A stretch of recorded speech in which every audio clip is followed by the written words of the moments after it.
for SK to pick it up here. Trying to walk through the smoke, but it's just not going to happen. SK Gaming, second major championship in a row. They are your winners. Despite Fnatic's best efforts, it goes the distance. It goes all 3 maps. And we have our champions, the best team in the world, Ninjas in Pajamas. Red touching the box, are they going to peek? Holding it now, and there is it. It's just out of Flamey. It's not going to happen. Astralis have won the face at London Main. There's no time. He just has to watch that clock tick down. This is it. Derby have taken the major.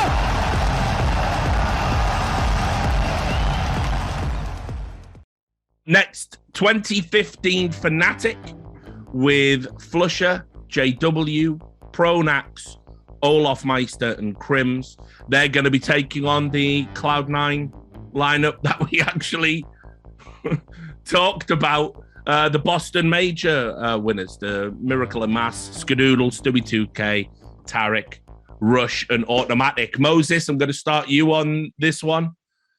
I think 2015 Fnatic would have a great time just toying and steamrolling that Cloud9 roster. That would actually be a really fun match to watch. And actually, I mean, I just think this 2015 for me, Fnatic for me, has some of like the most fun players to watch in all of Counterstrike history. Even if like it doesn't like stand up over time, the Flusha clutching his plays, absolutely mental what he was able to do. JW styling on people with the AWP. That was some of the most exciting AWPing Counterstrike is ever going to see in its entire history.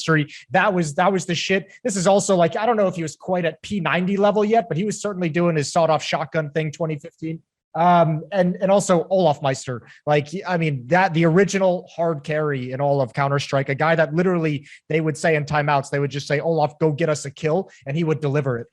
This was also the Tech 9 era, which made for some incredible moments. And Fnatic always known, no matter what happened, to be able to call a timeout and find a solution. I think this 2015 Fnatic team had so few weaknesses at the time. They were so hard to beat. By the way, I'll even say one thing you brought up there, which we must reference is, if you only started watching CS when he was on FaZe, you don't even know who Olaf Meister is. Like, you just know a guy who like is sort of cool, that he can do some clutch rounds, and he plays sort of smart at the beginning, he had some fragging. Like, this guy, he was the best player in the world. In fact, they even used to, like, the most famous example for me was Cobble and Train.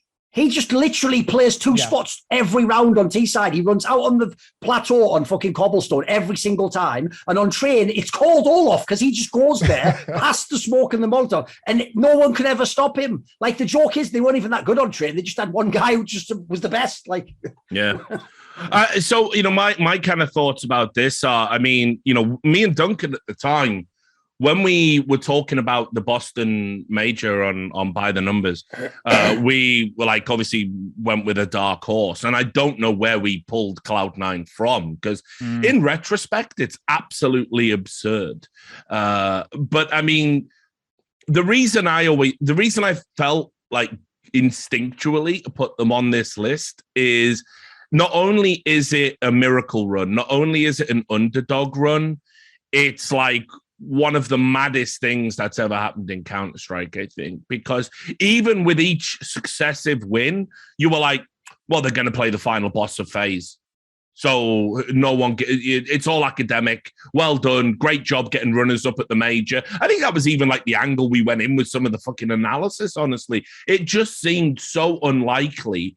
And it was all predicated on the fact that, I mean, there was at least a couple of players, I think, here that had like just career best tournament performances out of nowhere. Skadoodle obviously being the big name. So yeah, I mean, like, you know, I mean, they were not, they had no era. They won a couple of tournaments either side of this, had some okay finishes, but I think they're the weakest team on the list. I would have had them below Gambit, I think. They struggled that 2018 Cloud9 to even look dangerous outside of America. And even towards the end, they were struggling in some regional North American events as well. Like right before the major, they got fourth at Pro League in like North American Pro League, like not even the European side of things. So they had a pretty downward trajectory in a couple small events before the major. But yeah, there's like no real body of work to cling on to when you look at this major lineup where you'd be impressed, I think, in any way. Sorry, you go, Chad. I was just going to say I have like a story to put on the Skadoodle thing, because I remember the Katowice the next year. No, a little bit late. It was after, right? It was after the major. Katowice was after the major, I believe it was. Yes. And I was doing some content there for Snipe. And basically they just had me interviewing players, and I interviewed Stewie, and I was talking to him about the major win. And I was like, oh, so like what happened there that, you know, is different to what's happening here? Because I think they lost their opening game or some shit. I forget exactly. And he was like, well, you know, Skadoodle woke up and decided he wanted to be a proactive AWPer. Like he said that to me, like on camera, right? And so we all know Skadoodle, not necessarily the most outspoken guy. Like he's a guy that likes to frag. You know, you put a gun in his hands, he'll shoot. But you know, communication or being proactive. Like he was always wielded by Sean Gares. A lot of people, you know, maybe not too familiar with all of that. And then he was always a very mechanically skilled player. But when they were in this major, he just decided that he wanted to be the full package, which is what you need. You need an AWPer with some balls to go, yeah, I'm going here and I'm going to fucking pick this guy, right? Like that's what you have to have. Your AWPer using his spawns, using his initiative. That for an in-game leader is like a wet dream, right? And that's what happened for them in that run. So that adds to what we're talking about in terms of just how much of a miracle it was. The fact that an individual wakes up, bucks the way that they are from 9 to 5 every day of the week to decide that they want to perform to that level, right? And that obviously didn't happen anymore after that. It was just he won the major, he beat the game, and I think that was it for him. Well, one of the iconic moments from that event, and you know, I know we're talking about Boston a lot. We'll talk about some other tournaments in a sec. But you know, was Stewie popping off at Skadoodle, which as Fallen can now attest to. Stewie's got that in his locker, but you know, he was blaming Skadoodle for not taking a peek and not doing communications. And look, I always thought the NA scene, like you're talking about, the key word around a lot of this is going to be what Moses proffered, which is romanticizing. I always thought the NA scene run mad covering fire for Skadoodle's weaknesses. Yep. They used to say they invented the term support AWPer. I've never heard it in my life. I know. Never heard it in my life. They tried to make it sound like he wanted to do that, and it's just tactical. Like, this is how we're going to use him, you know. Wait. I've never heard Skadoodle referred to as a support AWPer. You know who I have heard referred to as a support AWPer is Neo on Virtus Pro when he tried to step up to the plate and do it. Yeah, but what happened was support AWPer. So take that, you Euro trash. No. Support AWPer. Neo was garbage. Its genesis was with Skadoodle. I can't even remember who coined the phrase. It was in an interview or something. I'm almost certain it was. It was one of the. It was whoever was the IGL of the lineup at the time. Might have been Tarek. Yeah.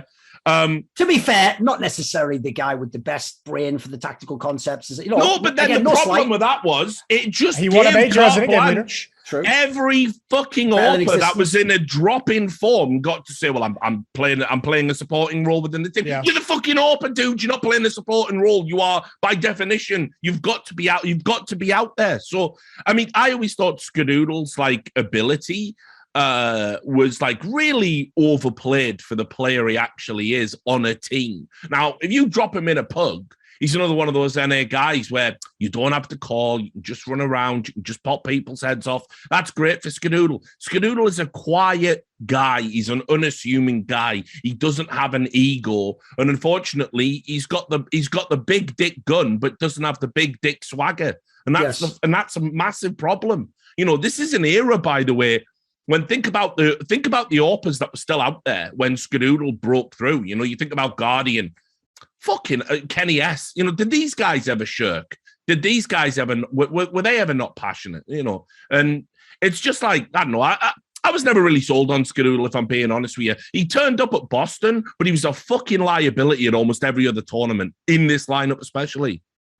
Well, I mean, I think all that's probably true and fair, but speaking as someone who came from the NA scene, you know, when Skadoodle's all you got, you're gonna fucking, you're gonna stand for the boy, you know. Yeah, he's the best in NA, right? Yeah, at the time, 2018 was obviously there was some other people stepping up to the plate, but I mean, remember, I believe Kuster was around at that point. Yeah, still, he had a chance. He had a chance. Well, I mean, remember when Stewie joined this lineup, that was like really the first instance in North America of like young talent being given a shot at one of the top teams. It wasn't too long before this major, so really we only had Skadoodle for a long time as the AWPer that you point to and say this is going to be our guy. And I mean, still North America struggles to produce strong AWPers. We've got a couple of good ones, you know, with some opportunities in the makings right now, but historically we've never cranked out AWPers that are able to take over on the world stage.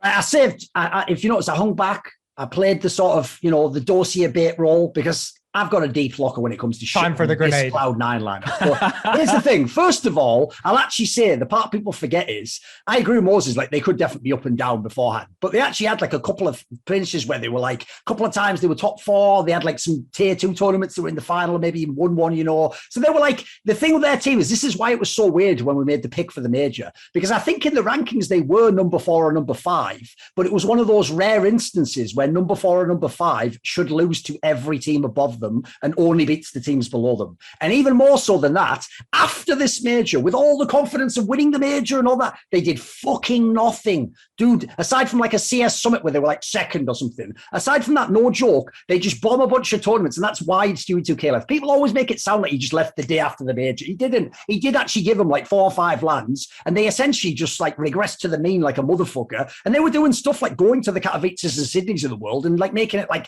I'm going to guess what, like 9th place or like fucking 7th place. Like they were nowhere near like a reigning champion. So again, I'll invoke what Chad said about Gambit. Whenever like one of your main players leaves after you won the major, spoiler, that means that like that was the best case scenario. So time for me to get the fuck out of me and try and go to another team that could win a major.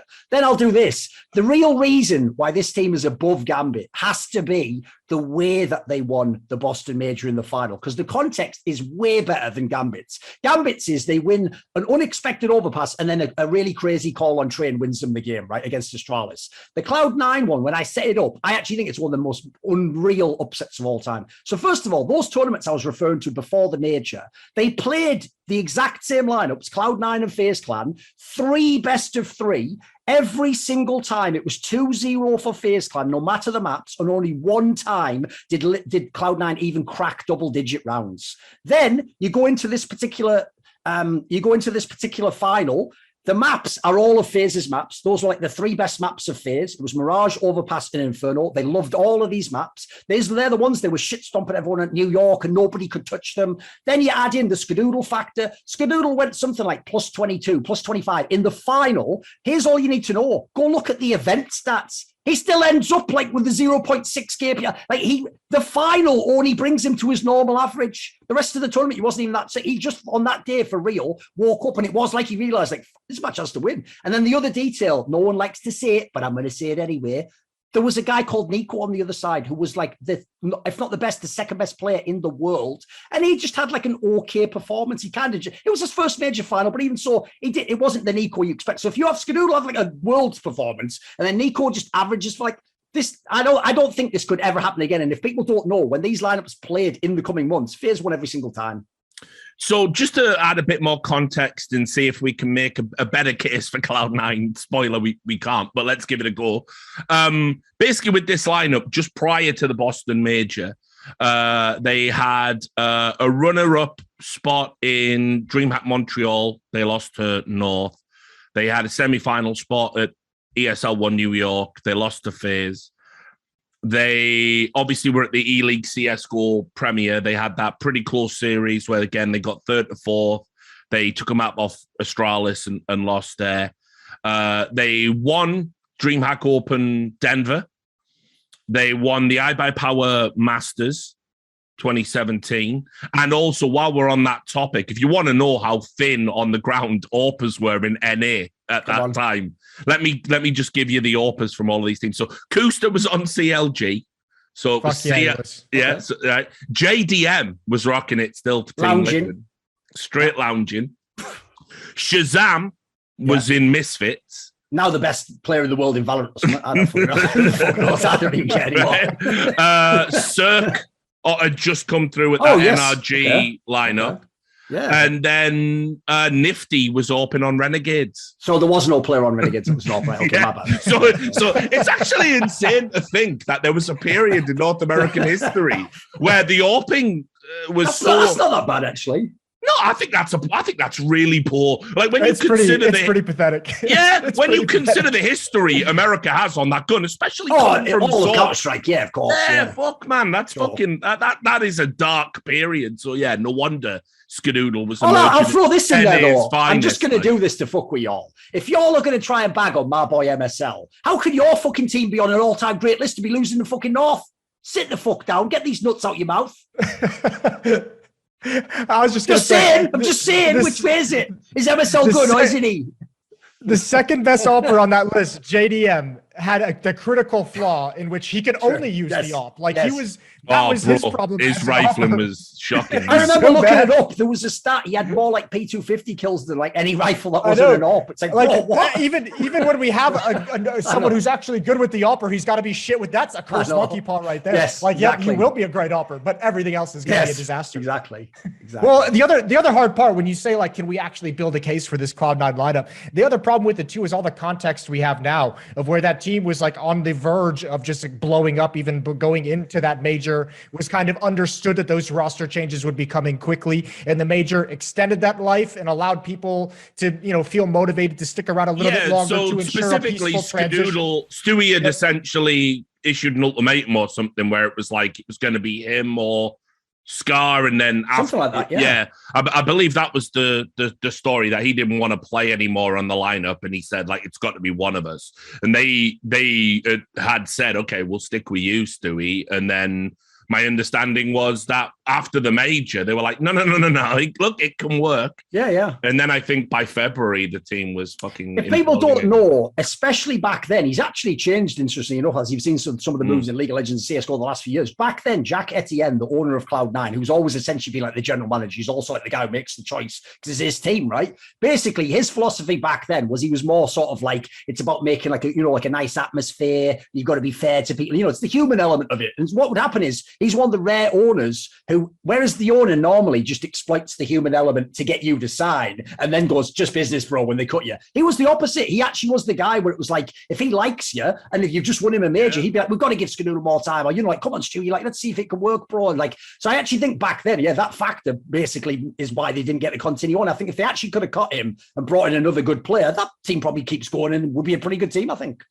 Yeah, they had to be more savage. Like, I mean, I always think the benchmark where I want my GMs to be is when Jason Lake just woke up one day, just snapped and said, fuck this.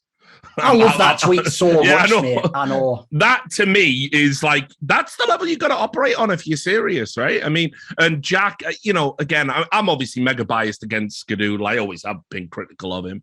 But, I always thought that they had a really good bedrock of a team there. But actually, when you look at it, I don't know who they would have recruited as an AWPer to replace him. That would have been. What about Cirque? And then sure, yeah. And then we see it. I don't even know if that move was ever on. Actually, I want to say I did hear something. Was it Cirque? Cloud9 that was to go to Cloud9?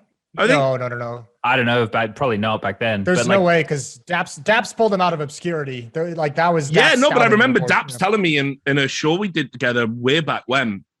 He said that he literally scouted this guy out and everything.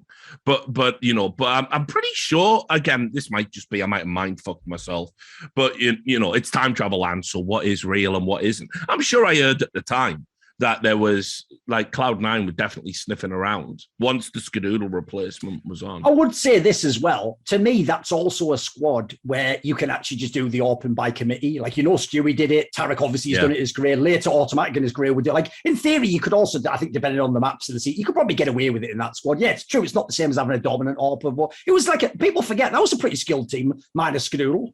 But I think that right there, right, in this head-to-head that we have between the Fnatic and the Cloud9 we're talking about, the type of Counterstrike that they would have played, like, sure, I don't think pound for pound skill-wise, right, that Cloud9 had anything compared to that Fnatic.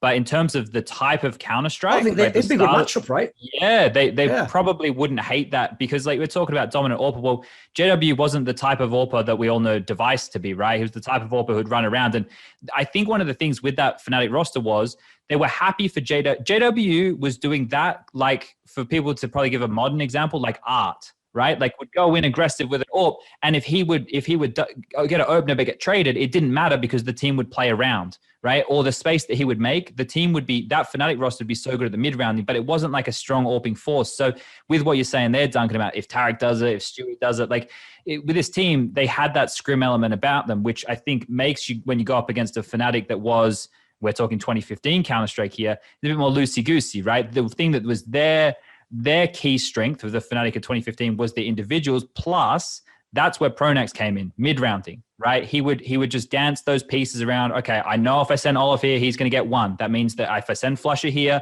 I'll go with him, we'll take the space, right? Like, it was just the really good mid-rounding and reactions that Fnatic had. So that's where Pronax would have walked all over Tarek, right? If we're going head to head in these matchups and it gets scrimmy, it gets mid roundy, well, Pronax wins. Like, unfortunately, right? I think the key for this Cloud9 roster, and the only reason they're on this list is because of this run, and it has to just go down to momentum, right? So if they can get it, like, and this is their opening game, I don't think you're getting past this team to even build up momentum in our time travel bracket, right? So, like, well, also they started that event. That comeback to the major run, weren't they? They were down like 0-2 in the Swiss system in both stages, right? Yeah. Like, so I mean, they even just the first stage, I think. But or maybe the second one. I can't remember which one of them they were down 0-2. By the way, I'll just say this though. Here's the one element, Chad, that I think would actually play against them though. Obviously, assuming we're taking the primes of both the teams, so it's Boston Major here and Fnatic, I'd say like I'd maybe say like the mid of 2015. I thought they were like unreal. This is the difference. Everyone loves Stewie 2K and the smoke criminal plays like, oh, he's in a smoke. Here's what would happen. He'd come out of a smoke like, I got you. And then JW would literally just teleport behind him, be like, oh, my word, Mushindaru, and then fucking just kill him instantly. Like, the joke is like, you just met the master, motherfucker. Yeah. Before you were exactly. The OG. Yeah. Or Flusher would just shoot him through. Or Flusher, Or Flusher would just, essentially always know where you were in a 1v3 and just be really, really smart. He had a very taxing style of play, did Flusher. I mean, just while we're on this point, because, like, seriously, I know we won't talk about it later on, but, like, the whole 2015 thing, I don't want to put anyone on the spot, but the one kind of black mark that was against this 2015 Fnatic lineup, and I'll talk about it from the perspective of a journalist that was there at the time, was going to all the events and was still reporting. I wasn't broadcast down at a lot of the Fnatic events in that 2015 era, and there was a genuine, legitimate, I mean, like, you know, the credible minds of the game, let's say. I won't talk out of school, I won't name names, but pro players, other journalists, they were utterly convinced, that the Fnatic lineup was cheating. Dude, I can give you names that went on record. So Shox literally did a video where the phrasing was something like, he is definitely cheating. I would know if he's cheating. Like, I have all these. He did a whole video thing. That was before the major, the DreamHack Winter one, that LDLC won. Then at the major, there's the story. You can go look on the camera. It's on the thing. But when they play Hellraisers and Hellraisers beats them, I believe all the Hellraisers players refuse to shake the hands of Flusher or maybe the whole team. I know Angel, those guys are fucked up. And then the other story people know, because it's in a bunch of interviews, is at a different tournament after this, Cloud9. It depends how it goes. Either like Semphis or Sean Gare said potentially a naughty word like fuck you or something, like when like one of them tried to shake their hand at a LAN or something, and the implication was like, you just cheat, like we don't give a fuck. And the thing is, at that major especially, here's what people don't get. Part of the reason Boostgate with Olofmeister was such a massive moment is because it wasn't just implied like they stole the game from them. The implication was cheaters stole the game, and as a result, every fan was cheering for fucking LDLC. Yeah. Everyone was loving it. It's why that whole thing began where, I'll say this does play to Fnatic's favour though, it's why Fnatic, to me, 2015, after that Boostgate, that is the most fucking insane mental I think I might have ever seen from a team. Everyone hates you. Even in Sweden, they cheer for the worst team, NiP, against you. Everyone wants you to lose, and you just go out there like Flusher, you laugh in their faces, you win them anyway, you take the trophy, and you go fuck off and just go home. That's gangster. So let me tell you a story from around that time. So obviously I know like quite a few cheat coders, and like occasionally I'll like use them for like, you know, sourcing or insight into something, you know, around bugs and exploits in the game. Done it historically. I was like, you know, I'm one of the few esports reporters that have actually written stories about cheating and have exposed like private cheats and stuff down the years.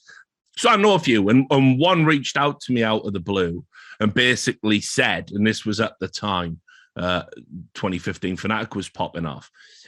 They said basically, oh, there's a pro team out there who's just bought a block of private cheats off a cheat coder I know. The manager purchased them and the whole team has access. Now, the thing with this, if you know anything about cheat coders, and I do, is a lot of them bullshit all of the time, because essentially it's good for their business if you're utterly convinced everyone else is cheating, because then it reduces your reluctance to do it. They always, I mean, we had all that stuff with the Brazilian team when they were just completely falsely accused of fucking cheating. I don't even think there was a lot of evidence for that. Certainly not like there was at the time with all the weird clips. And so I sort of had a sniff around, because it wasn't just Flusher that was being accused. You have to understand. I mean, this is what people don't remember at that time. There's like 5 other players, weren't there? They said they were all at it at some point. Crims had his clips, Olaf had his clips, JW had his clips. Remember as well. You mean on Fnatic? Yeah. Okay, JW. I'm just talking about that Fnatic lineup, this lineup that we're talking about now. And people were mad suspicious of JW because obviously he played on that lineup. What was it called? Bitches, Money and Guns or something. Another name that hasn't aged so well, has it? I know. He was on that lineup that beat the Polish guys. That was on CPL Mill. Yeah, on Mill, right? Yeah. And that was when Pasha said on a stream that, again, when people were crying in the club right now, JW would confess to him. Yes. And so this lineup always had this weird cloud around it. Now, I want to say, for the purposes of time travel, right, we've checked the PCs.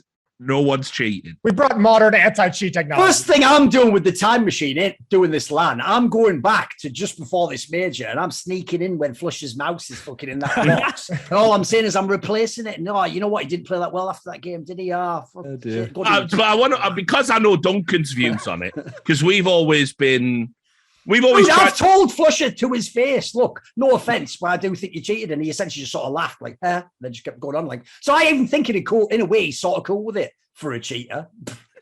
So I've got to ask you guys, and not that this has any relevance on Time Travel Land, but we could talk about how brilliant they are when they beat this shit Cloud9 lineup. Exactly. Jason, Chad, it's time. I'm putting you on the spot for this. You want to go first, Jason? Yeah, there we go. I can go. I can do it. I'll go. I have a get out of jail free card right here, mate. So Fnatic were, unfortunately, like me looking at this, right, I have a different view from everybody else because when we first went over to the MSI Beat at LAN in China, Fnatic were one of the teams there alongside Very Games. This is after Pronax had just joined for Modi, right? And then they went on to win the major. And we befriended them right at that event. And then when we went to Sweden after, we all stayed in my Vox Eminor had organized this house in Sweden and we would walk to Inferno Online and it was a big place, right? And they could stay with us. And they ended up staying with us and we spent like a week plus with them, like just playing and boot camping and whatever, right? So my view of them is like, especially like, it was like Devil Walk and Pronax, they were like buddy. And JW and Flusher, they were like the other buddy. And then Schneider was obviously the pretty boy doing his own thing, you know. But like we got very friendly with that group. So my view of it, like when people would say it, like I was like, are you fucking serious? Like, because I was friends with Flusher and I always I talked to him about Counterstrike and stuff. So when people were saying that stuff, like for me, I never treated it as a serious accusation, even though it was rampant. Like for me, I was like, is everybody just lost their mind? Like, because we played a lot and like I watched them play like behind them. It doesn't mean that he couldn't have had something in his mouth. But like for me, all of my experiences was watching him be fucking sick, right? With them. Like we were the only people when they won that first major, there was the whole auditorium full of Swedish fans. There was me, my girlfriend, my team, and Top Gun's dad. We were the only people in the whole auditorium cheering for Fnatic to win because we were friends with them. So my view on this, I say no, I don't think he was. You were holding up a Go B sign half the rounds, right? Yeah. That right there, that was. So my relationship with them makes it hard for me to weigh that up because for me it was just always no. People have lost their mind. I'll offer a counter though, which is if they were that friendly with you, why didn't they share some of their fucking supply? You know, Chad needed some of that shit. Flusher was probably really good even without it, wasn't he? Could have extended his career. No, but I mean, the one thing I would say that definitely detracts from the arguments and the accusations is obviously the fact that it happened to every team afterwards that dominated. Sure. The Brazilian guys were called cheaters. Then after that, obviously the Danish guys were called cheaters, and then take your pick. Everyone was saying Simple's a cheater. Rops was a cheater. Exactly. He's not even anywhere to be found on this list. Ziwu was a cheater. Yeah. So the problem you've got, Stewie 2K. I mean, the list goes on. The problem you've got is that there are so many pros that were quick to accuse their other fellow pros, predicated on like one or two clips. And when you are playing thousands and thousands of hours of CS, you are gonna get these weird aberrations and these weird moments, especially with how like Go TV works and frames skip and stuff like that. So with all of that said, Jason, accuse Flusher of cheating for me. I know at the time I felt pretty convinced that he was cheating. The problem is there were so many clips that I just couldn't explain as someone who'd like played the game, that I couldn't explain it away. But the hardest part about it, even looking back now, is like, I don't know. I don't want it to kick off an entire storm. My hesitancy isn't to talk about it. It's that, like, I don't want this to be taken by the savages of the internet and just rolled into a whole new shitstorm. So yeah, I did think it at the time, but if we can't catch him, then fuck it. Like, you can't do anything. And I sit here and I'll defend to the end of the day that he didn't cheat. But in on some level in my head and heart, like, I thought it at the time. Sure. By the way, the point you make there is absolutely an ironclad point, which is without actual hard evidence, there is zero, like, put it this way, we can't under any circumstances say he definitely did or ban him. Like, that's not even on the table. And I'll also throw this out there. The reason why, to me, because I am someone who does think he did, the reason why I still say it's a very hard call, though, is because even though I agree, I think the clips are outrageous. And I will say, conveniently, the clips stopped happening after that. That's always been something I've had a problem with. My issue is this, and it's always what will be the problem with cheating discussions, because a pleb will never be able to get his brain around this. The best person to cheat is a genius, world-class player, because when he cheats, in theory, he could be a little bit more sneaky about it, and he can always win the game without doing cheating. So in my opinion, the problem is, even without cheats, Flusher appeared to be a genius at the game in those scenarios. So it's probably one of the hardest ones, in my opinion. It's a judgment call. Yeah, definitely proved it. I will say I do have a little bit of a story on this as well. From when I did my first international event, I did ESL Pro League Season 1 in Cologne, and they brought us in like the day or two before like the event started, and I was in like a production room with a bunch of the ESL casters and ESL staff, and Devil Walk was there because he was actually an analyst as well. And somehow over the course of a couple hours of talking about the different teams and giving them some stuff to use on the show, we started talking about the whole Flusher situation. If people thought he was cheating, and Devil Walk was obviously hardcore defending him, and we were all like really attacking him and bringing all the clips up on YouTube and everything, and asking him to explain them. And this is one of the most mental explanations I've ever heard. And they actually used it in a graphic on stream. And it's just like, so it's crazy looking back on it. Is Devil Walk's explanation was like, at the time he joined Fnatic and had some of these weird clips, he like Counterstrike wasn't big enough, and Flusher didn't have a good PC. So Flusher was playing with like 50 less FPS than the average player. So Devil Walk was telling us that Flusher had to make decisions in the game of like where to rotate and where to move and where to shift to based off which spots on the map caused your FPS to tank.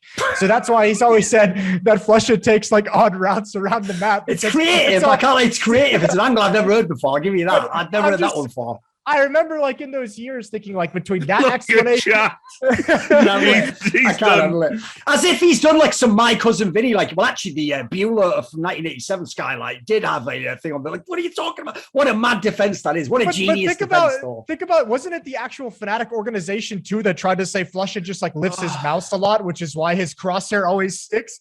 And it's just like, guys, the amount of ridiculous exshit we're coming up with. I know. Yeah, that definitely didn't help, right? Like just say nothing.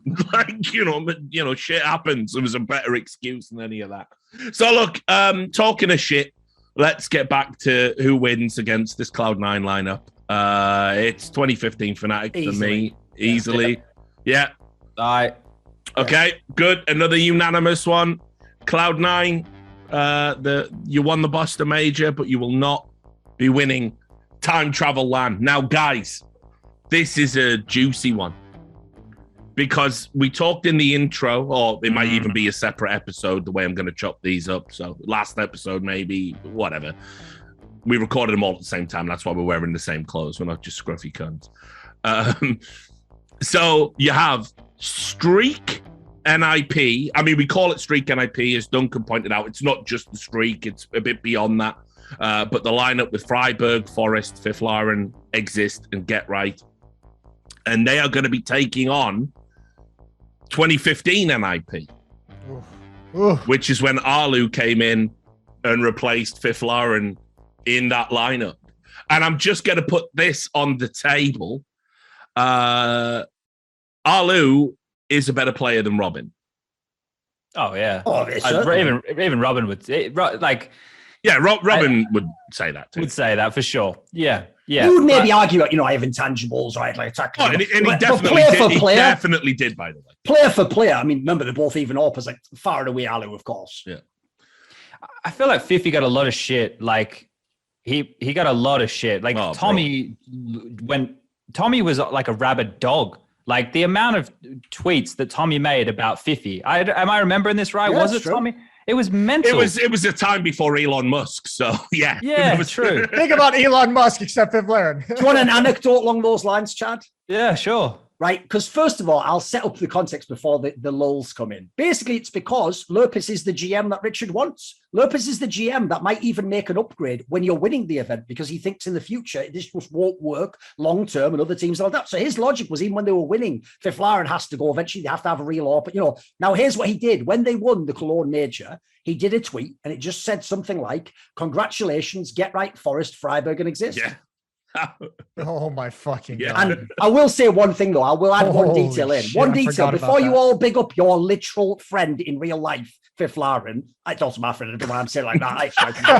But for the purposes of this, though, fuck him. No, all I'll say is this, Chad. When Fifth Laren won his major, you can look this up on your favorite website. He went -72 at a major he won. Sounds like my stats. What's that? And You didn't win any majors for. No, I Exactly. come out in 2 rounds. So fuck her. No. That's wild. Like, dude, I don't know if anyone will ever have a stat line like that and win a major.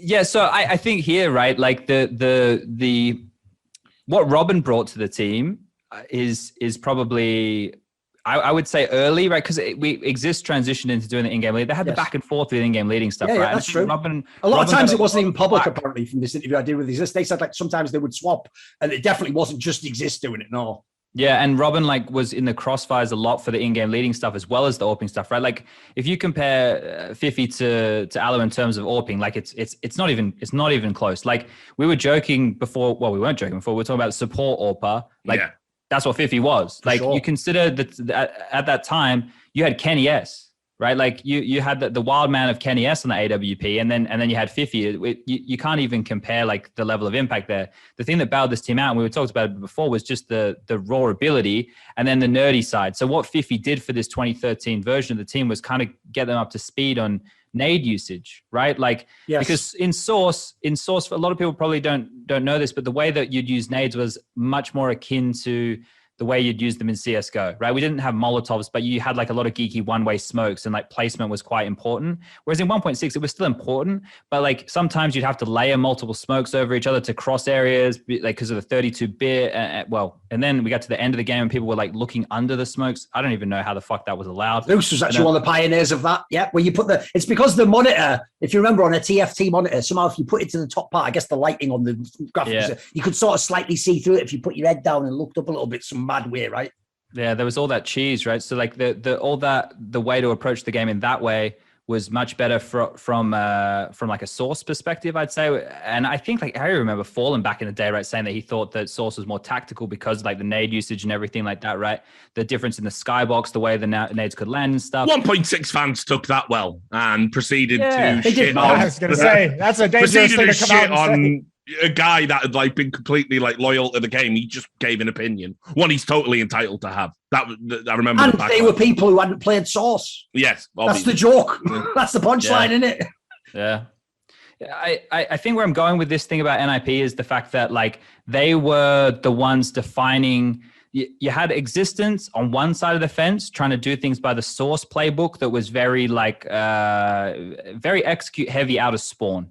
And then you had these other guys who were playing skill-based Counterstrike. Yeah, exactly. Yeah, the very Swedish style. Yes. And it was very, very clutchy, very mid-roundy, and they would just win all their fights. So like once they got themselves in the right position, they'd just win. I remember playing this team early, and it was a type of team where they'd go, yeah, we'll practice against you, but they would disrespect you in practice because they were just that much better than you individually that if you tried to play the same game of Counter-Strike, like it wouldn't, like they would bully us on Mirage in practice. Like they would just run at us. Like we couldn't do anything. We couldn't do anything. Like, it's like, guys, we got to shoot them. Yeah, we can't, right? Like that's how good they were. So that's the strengths of that team. So obviously that's, I was getting to what Fifi brought to it, and he must have definitely helped catch them up to speed with those type of elements, right? I feel like there's no doubt about that. But when the game was more defined, when Alu came in, you couldn't not have a star AWPer.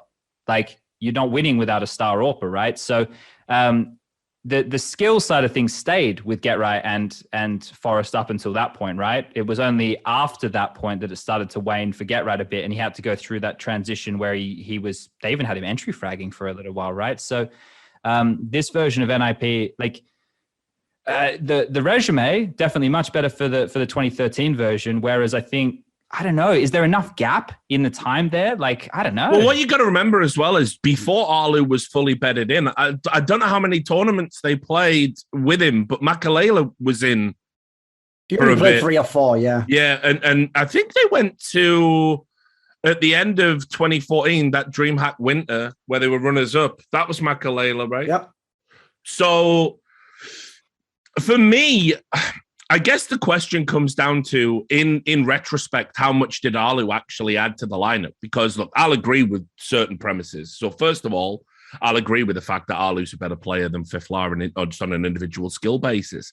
I'll agree that as an AWPer, he's a complete upgrade. I'll agree that at that time, yes, you needed a star AWPer. I mean, I remember people saying in like 2013 in the media, you know, oh, NIP don't have a star AWPer, so they'll never win any, you know, they can't dominate. And of course, they dominated for 2 fucking years because that was just the state of the scene right then. It was definitely different in 2015. We've already said that 2015 to 2016 is the most competitive period for CS. I mean, like, so many legendary lineups.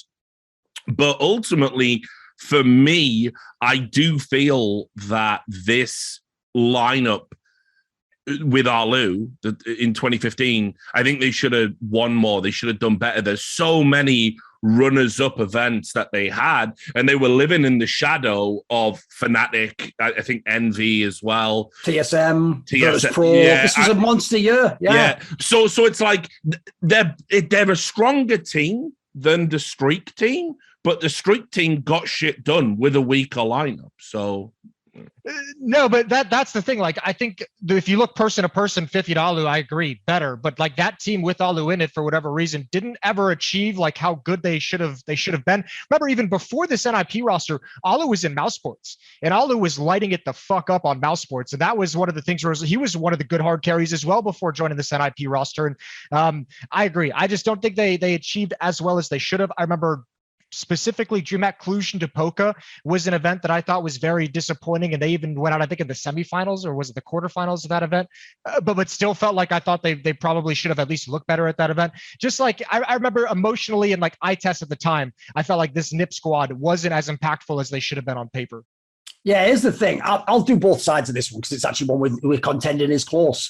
On the Fifth Lauren side, I will just say this. I have a rule that it works, and it's only applicable to truly great teams. So like the Gambits and Cloud9s, forget that part, right? When you're a truly great team, like the NIP Streak team was, no team can ever have an era with a player who actually is a negative to the team. Despite because here's the thing, even though I said to Chad, Fifth Lauren went in 1972, that was like at the end when they basically almost would have broken up, and that team just even got like 3 extra months because they won the major. Like, that was actually the weakest that Streak team ever was. Before that, when they were like the best team in the world, like, you can't win that many tournaments if a guy genuinely is sucking. Like, if he's just a shitter, he makes mistakes every time. Like, essentially, he must have on some level have done something. Like, I don't believe you can win that many times. You can't come top 4 a million times if a guy's actually like making you play a 5v4 as we could insert a million jokes. Lucky, there's a million people you could say are doing it now and having some problems. A bit Kyojin, you've seen, like, you just don't win like loads of tournaments if you do that. You're not going to have an era if you have a guy who sucks. So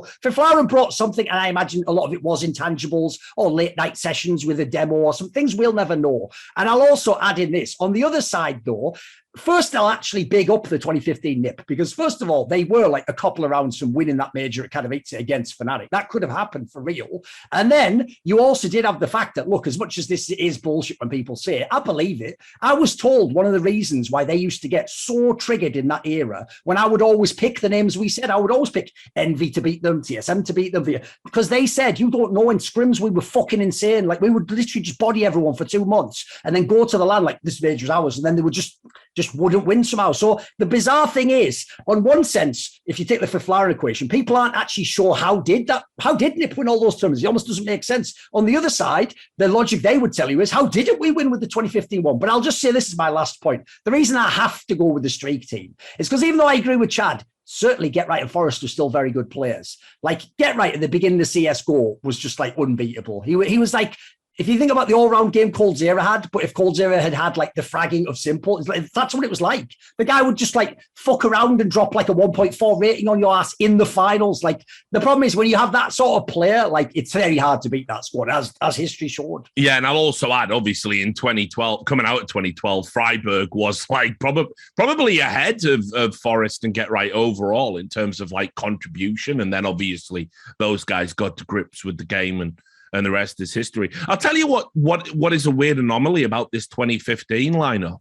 And it's sort of like they really had a problem against this Envious team. Like I'm looking at this. For sure. They'll get bodied, mate. Yeah. So they when they went to Star Series 12, they got absolutely stomped, mate. Yeah, absolutely. Twice though. Yep. So in the upper bracket final, Envy, and by the way, just for the purposes so people know which Envy we're talking about, this is Shocks, Kiyashima.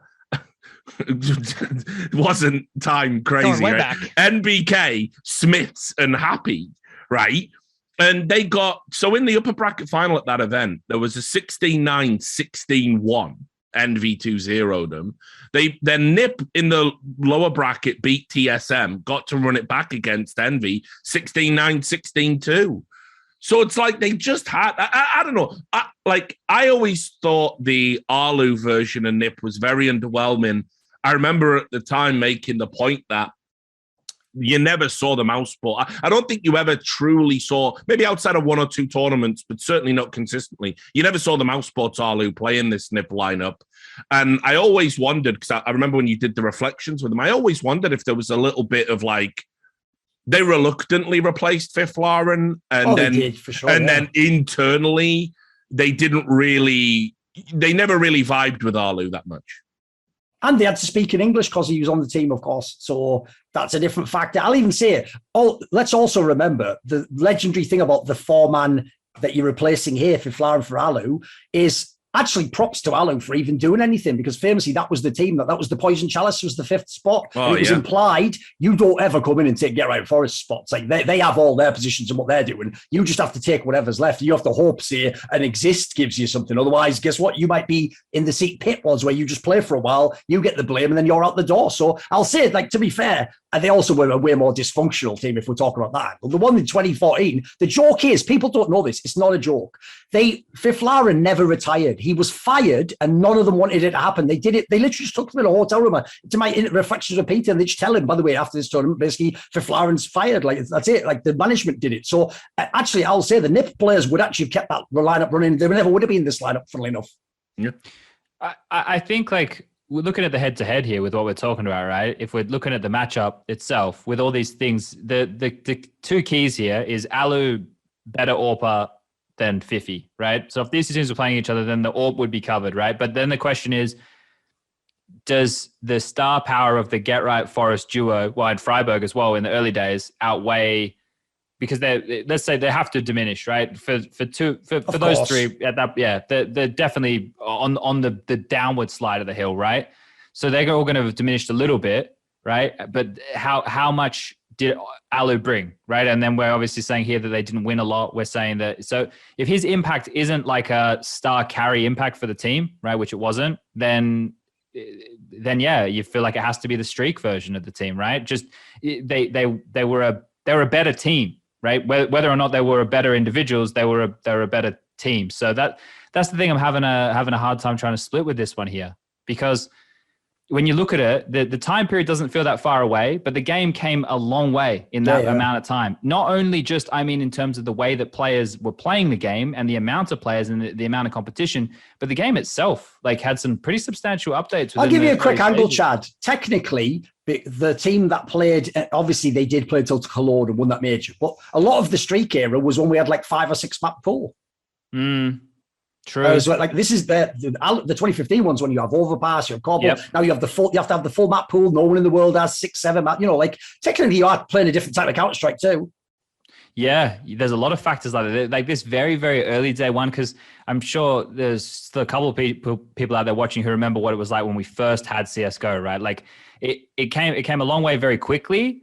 And then the updates since then, maybe to a lot of people cosmetically and all this, but yeah, you're right. It almost feels like a different game in from event to event. So fuck, this one's a real hard one. Yeah, I think it's really tough because, again, just to add something for 2015 NIP, you have to, if we're doing the totality of the lineups, it can't just be the fucking highlights, right? It's got to be how it ends as well. And if you go and look at that, the last few tournaments with Biflarin are fucking bad. Oh, it gets dark, yeah. Yeah, it does get dark. You know, you had the Fragbite Masters.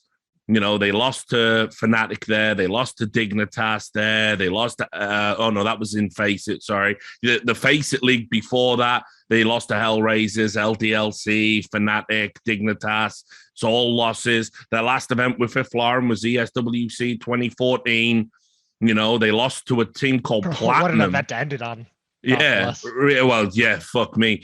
They lost to, and that Platinum team was with that Twanu, the Belgian AWPer and Body, and sure, it was best of ones, but they lost to them, lost to Hellraisers, absolutely destroyed by that Titan lineup with Apex and Kenny S and Kaylee.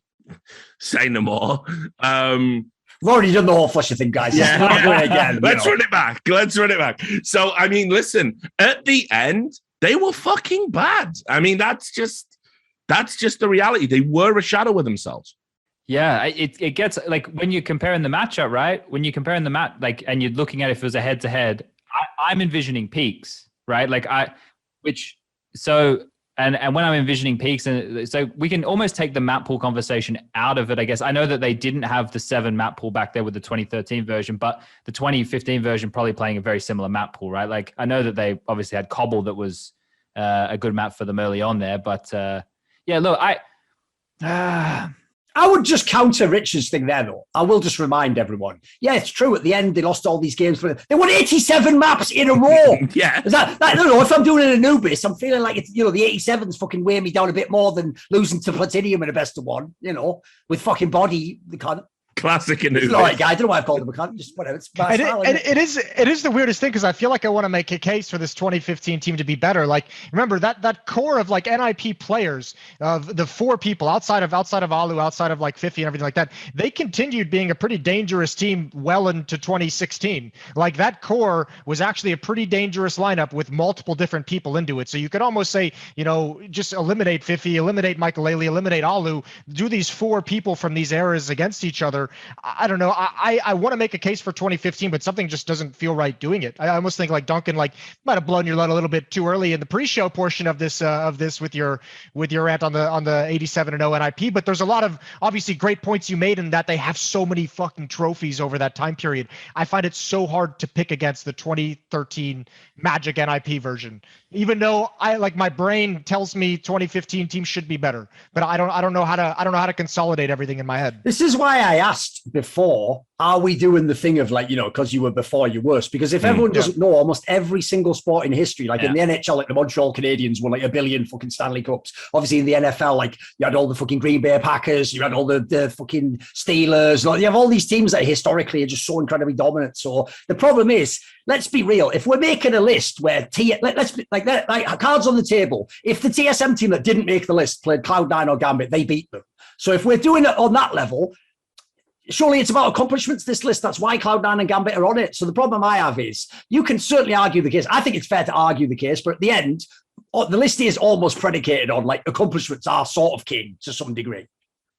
Yeah, I'm trying to bring a little bit of the approach to the game in here for some of them. It's hard because when you look at the teams these days, they're so well rounded, right? Whereas the teams earlier, it was more noticeable in 1.6 where you had super strat heavy eras, and then you had ones that were a bit more loosey goosey and stuff, right? Whereas in CSGO, it feels like it's always been a little bit more well-rounded, right? But it's more about people's grasp of what's been available to them, right? Or the way that they viewed what's available to them. That's why when we were talking about Astralis earlier and the way that they revolutionized everything, it's so important. But with certain matchups here, I guess you would use that Astralis 2018 team as the one you'd use if they were going up against a team that was real loose, right? Then you would pick Astralis every day of the week, right? If you pick another team that was really good with the Counterstrike or something, maybe, and then they had really good players, like a modern day Na'Vi, for example. Okay, well then you start having a conversation, right? But like in this situation here between these two teams, I feel like they're going to play similar styles of Counterstrike. You're right. Even though Fifi as a player cannot be compared to an Alu, the team achieved so much more, and it could have been what he brought tactically. And in terms of maybe even just being, that he's a cool guy that actually helps. Yeah, I'm sure it helped the whole atmosphere. The Swedes, it can be a bit fucking Mordy cunts. Well, you played against both of them, didn't you, Chad?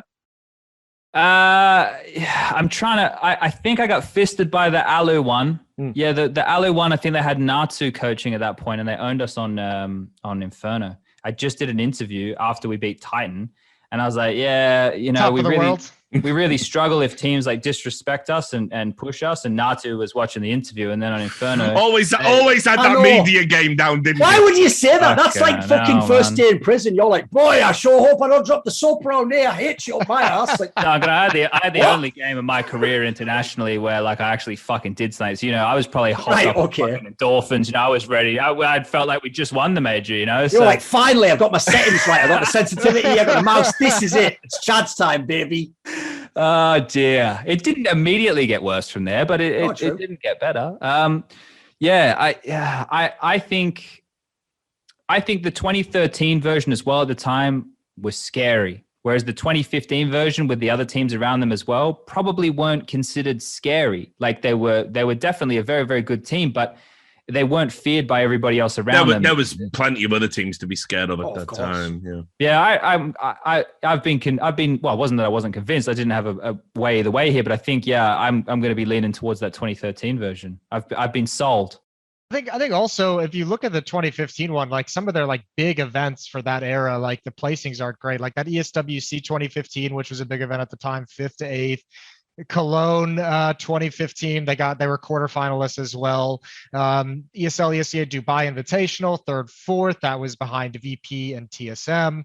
Cluj-Napoca 3rd 4th as well. I don't like they just, there's not enough like big events where it feels like they went deep enough and actually were in contention for them for my money. Because I mean the year started off well. That's also part of it. Remember, 2nd at MLGX games, 2nd at the major in Katowice, 2nd at Star Series finals. Like they actually got off on like a good start and progressively just got like a tad bit worse as the year went on, or other teams overtook them as well. I'll say this as well. Since Richard did the whole thing at the end of the 87-0, all the losses, I'll just say this. They did lose a LAN series at the aforementioned DSWC to Hiko playing in fucking Russian language flip side. With Simple, that's right. A guy who could not speak the language beat them in a best of 3. Yeah, and I'm just looking at the bracket here. They placed the same as we did. So yeah, that's all I need to know. Now, George, dismissed. The case is off. Right? Okay. I mean, I'll just add anecdotally as well, because that's a good angle. a lot of people won't remember because I'm guessing people who are watching this content weren't around at this time. The streak nip, that period where nip was so dominant, it nearly killed the whole fucking esport. I remember. Oh, yeah. That was the take. People were like, if they keep winning, no one's ever going to watch CSGO, right?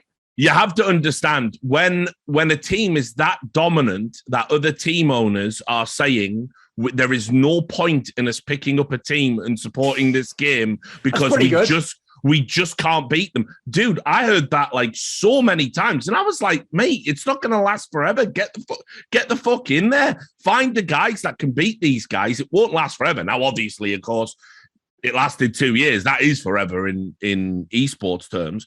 But, all the fans were like, CSGO is boring compared to 1.6 because it's just one team wins it. It's NIP. And that's why, famously, when NIP finally did lose to that Virtus Pro lineup, they sat in their chairs and fucking laughed. They were relieved. It was like they had attained a mythical status in the game. Even that sentence alone's amazing. Oh, it's such a relief to finally lose a final. They literally said that. I've been waiting for this for so long. I hoped it was last time, but we bloody got it over the line and won again. And it was a huge pivotal moment in the esport. because it made them look mortal. They took it so well. The Virtus Pro, when they beat them, it was obviously on like home soil for some of their players, and they got like a standing ovation from the crowd and everything. It lifted everybody. It was like, right, finally we can enter into a competitive era. Now, spoiler, NIP was still a fucking dominant force even after the streak, as we've talked about.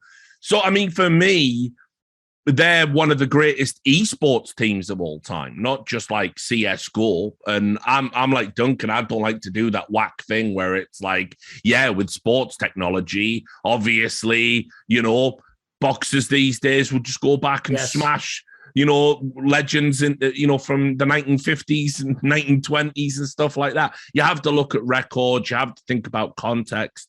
And so, for me, even though I think overall the skill ceiling was higher in 2015 because they had Arlu as a replacement for Fifth Lauren, the Streak team was the better team and did things that almost no other team has done in any esport. And will probably ever do again. Yeah, exactly. Yeah. I thought they were a bunch of like Marty cunts the first time I met them, because like we came over, we were super like friendly and like the Australian loud, clowns like we are, nice to like trying to be nice to everybody, right? Want to make a good impression. We're overseas playing Counterstrike. We're doing some fun stuff. And it felt like the NIP guys didn't want to talk to anybody. Like they wouldn't look at anybody or anything like that. And I found out like years after, like they were recording so much content and there was so much pressure around them to win those events that they were just so laser focused, or maybe they weren't laser focused because of all this pressure. And then when I eventually got to know them after they started having a couple of like losses and stuff, I was like, oh, these are actually human beings. But I thought they were cunts. Like they wouldn't even look at you. You'd say hi. I was like, what the fuck? Like they had the weight of the whole esport on their shoulders. So again, just for context, historically, just in case they don't win their next matchup, whoever that might be against, what people don't realize, I mean, like when he and a chap called Fiskaroo, Nicholas Fischer, went all in on these guys, it was like nothing else that was happening in CSGO at the time. We'd come out of an unbelievably disappointing beta. Sure, you guys remember it? Mad stuff like you could strafe walk and speed up like you were on ice skates. So it just didn't feel right. Gunplay wasn't nice. There was a lot going on. I mean, it was so bad at the time. If you remember CS Pro Mod, which was made by Evil Geniuses and Alex Garfield, there were even people. It was basically a replication of 1.6 on the Source engine. Yes. There was even talks that maybe that mod becomes the fucking dominant game. That's how bad CS:GO was coming out of beta. Thank God that mod took like 5 years to get anywhere. Yeah, I mean, so long to develop. Honestly, the success of CS:GO is predicated on almost like a perfect storm. It's worth analysis in and of itself. I've got one last point for the NIP team that we didn't make. Actually, I've just realised, which is here it is. Unlike every other team on this list, there wasn't even majors during their most dominant period. So on paper, they could have had, dude, if there'd have been a major in 2012 or 2013, like before if there'd have been a major at the end of 2012 and in spring of 2013, they would win it, or hands down. Yeah. They would have 3 majors now. Yeah. So, I mean, look, so when you met them, Chad, what was going on there was, right, so they were the first team to have a salary commensurate to what 1.6 money was like. Everyone else was making like 200 euros, 400 euros. They were making, thousands. Well, just over. Chad was fucking using a wrench, fucking working on a pipe somewhere. Digging some holes. Yeah, right. Exactly. I mean, a lot of the pro scene at this time did have part-time jobs or, full-time jobs. And the CS was the part-time because we didn't know where the scene was going to go. And then, unfortunately, the monetization element of that with the sponsors, they were sponsored by Telia, the Swedish, with huge sponsorship, Swedish internet provider. They basically were being filmed like 24/7. Famously, if you were there, when they lost to Fnatic in 2013, Freiburg pushed the fucking camera crew out the way. They were trying to get his disappointment, and they were all up in his grill. Adam, don't fucking play that shit. So he pushed them out the way, but they were being followed all the time. So there was this sense that they were on an island, their own little bubble, that because the org had gone all in on them, this resurrected brand, that if they didn't win everything, they weren't going to get the returns. And then obviously years later, we found out a lot of them didn't. A lot of them didn't even get the money, didn't get the prize money. Exactly, yeah. Weren't looked after. So, for me... Nothing in PayPal. Yeah. So for me, the accomplishments of that team under those circumstances... Oh, it's baller. Yeah, it's crazy. It's a crazy story. So I guess, are we ready to put it to the vote? Yes. Streak versus 2015 NIP. I'm for Streak. Yeah, I'll go with the Streak. I'm going Streak as well. I'm showing my arse and streaking all over the place. Like that. Down to the gymnasium. There you go. See, out of this, only really Alu loses, right? The rest of, the NIP wins. So, really... Thing is, though, Alu actually can... He's not a fan of Lost, Chad, because as I've recalled many times, whatever, we'll just rework all the material in this episode. Famously, I went up to him and said to him about that famous picture of his nuts that he just has on Twitter. I just said, it was funny, but why not just delete it now so people can't link it? And he goes, because then you lose. And in the moment, Chad, it just somehow resonated. Of all the times I've been speaking in my life, I just couldn't even process how to respond. I was like, I guess fair enough. And that's why Arlu is responsible for Duncan's Twitter account right now.